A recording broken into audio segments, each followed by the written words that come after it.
Focusing on the wrong things. That's the fastest way to fail.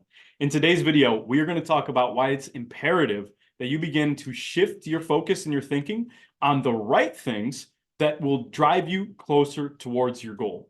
Success in life breaks down to one thing, and that is doing the right actions long enough over time, consistently, until you get to the place that you want to go. And the stories and the patterns that you're creating from the headlines, from the news, from your friends who are negative and gossiping and telling you all these things, and the story about how the economy is like this and how most people are unhealthy and all these sort of things that are facts, but have no bearing on your ability to execute and keep moving forward.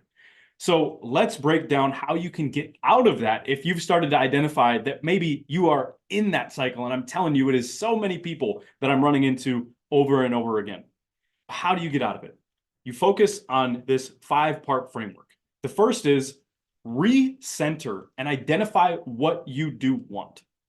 So I asked a question to somebody yesterday, somebody I was helping to guide them towards a better path. They ran into some difficulty, and I was there to console and help them and get them to focus on the right things. And I simply asked them, what is it that you want? What is it that if you could have it, you would move towards that? And I put a qualifier in there. It can be something small, because even if it's something tiny and you begin moving in that direction, and then you do that again tomorrow, you've shifted the entire course of your life. And what was their response? Their response was, I'll tell you this. I don't think that it's possible, and I don't know this and that. And I really just went on a cycle that took them away from the question, which was, what is it that you want? Because you have to know what you want so you can move towards that thing. Wherever you look, you are going to go. Keep that in mind. Now, before we even move on to the next one, let's start to classify this. Because if you're looking at something that is making you feel bad, have you even identified that it's making you feel bad? Or are you telling yourself some kind of story that it's something you need to listen to, focus on, or bring into your mind? Chances are you haven't even had that ability to step back yet, because you got caught in that pattern from somewhere in your life. And that's something we need to change right away by simply taking step number 1, and that's focusing on what you want. Next, think about what it takes to get there. When you have a destination in mind, give yourself the time. Get a notepad like this one and really just write down your goal at the top and the steps it will take to get there.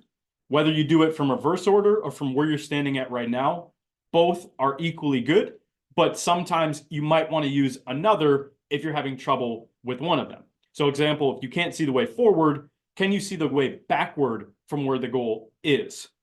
Now that starts to reshift your focus on the fact that it's just a pattern that is it's a set of steps that is going to get you towards that goal.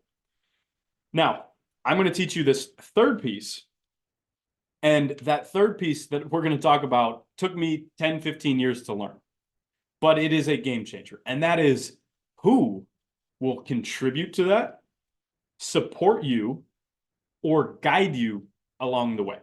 Because if you know who has done that thing, or who has some sort of quality or trait or capacity or ability that you deem something that you want, then I'm telling you, the fastest way is to go talk to that person, engage with them, get some sort of relationship or even partnership in place with them so that they can guide you. Because a mindset shifter here is that even if you're caught in this pattern like we talked about, it doesn't mean that you don't have value to provide. It doesn't mean you don't have capacities and traits that somebody else direly needs. In fact, the more you can embrace that you do, the better success you will have in life. If you can say, what is it that you're really good at? What is it that you love to do? What is it that you can make money from? And what is it that you're passionate about, right? That's the core 4 that you may have heard before. If you can really just focus on that core set of things, you will find that somebody else has the things that you don't have, and they don't have those things that you have. And therefore, there's such a complementary balance that it's mutually beneficial, and they can pull you up while you pull them up. Now, the fourth is this, and I want to go back to number 2, actually, because I missed something really important. Quantify as much as you can what it takes to get there. So we talked about steps, but it really breaks down into just a single day. What can you do in that day? How many hours do you have to dedicate? Now, a trap that I see here over and over again is people say, I'm working this much and I need to hang out with my friends this much, or I need to do this, I need to go play sports or work out, and I only have 2 hours. Now, if that's the case and you only have 2 hours and you're using all the other hours of your day productively or as productively as you could based off of how you previously were looking at your life and thinking, then just start with those 2 hours. Take those 2 hours, or take even that 1 hour, or take even one of my favorite tips, another game changer here for you, is take the time that you don't even realize that you have. So for example, I have a timer running right now that in 12 minutes it'll go off and I will do a set of 25 push-ups.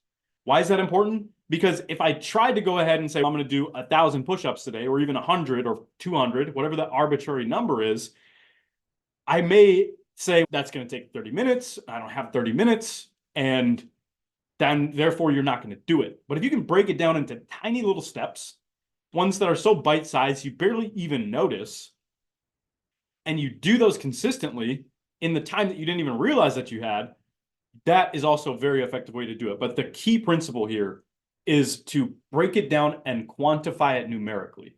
So when you start doing those actions consistently, which is number 4, then you can track it, you can track your progress, and you also get to see how much easier it gets over time, which is one of the best things. So if you just started working out, and I remember actually, so I got some sort of allergic reaction. This was 6 months ago. So I was waking up every morning. I have no idea what it was. I had no allergies ever in my life, but I was waking up in the middle of the winter and getting up in the morning, and I had this wheezing that was going on. And so when I went to go run, it was pretty horrendous. It's like I'm breathing through a tube. But I fought through it every single day to the point where it started to clear up. The whole point is that even if it really sucks in the beginning, even if you can only do 10 minutes, whatever that time is, you are moving in the right direction. And in fact, that's the solution. So I think that is even the most fundamental principle of all of this, is that even the small actions towards your goal are the solution. It's not talking about what the obstacles are. It's not focusing on what sucks in the world. That will just never get you there. So break out of that right now.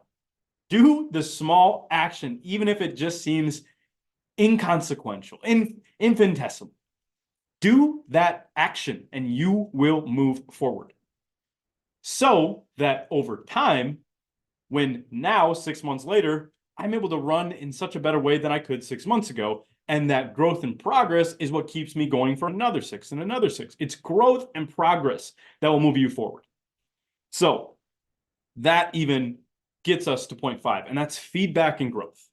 So when you go out and you're running, when you go out and you're writing, when you go out and you're reading or learning or applying yourself in a skill or looking to get a new job or trying to go sell a product or trying to convince and persuade people to join you or whatever you're doing, you're going to get feedback. And the common trap I see here where people fail is that if they get negative feedback, they think that it's negative. But one of the sales mindsets that I've learned long ago, and sometimes we go up and down in life like this, and we forget these things that are so important, is that if you're getting a no, you're moving closer to a yes. Or if you're getting a negative, you're moving closer to a positive. And that's really something that can help you embrace the fact that, yes, there's going to be setbacks, people who are negative or things that suck. But if you can just say, what's the good feedback in this? And focus on those pieces of growth that are getting you towards where you want to go, you are going to live a much better life than if you're spending all your time talking about, thinking about, and focusing on things that suck. So take those for what you will, apply them today. As with every video that I make, it's more of an application than it is about learning. And you will immediately improve the quality of your life. So I look forward to dropping another video for you sometime soon, expanding on these topics, and I hope you have a phenomenal rest of your day.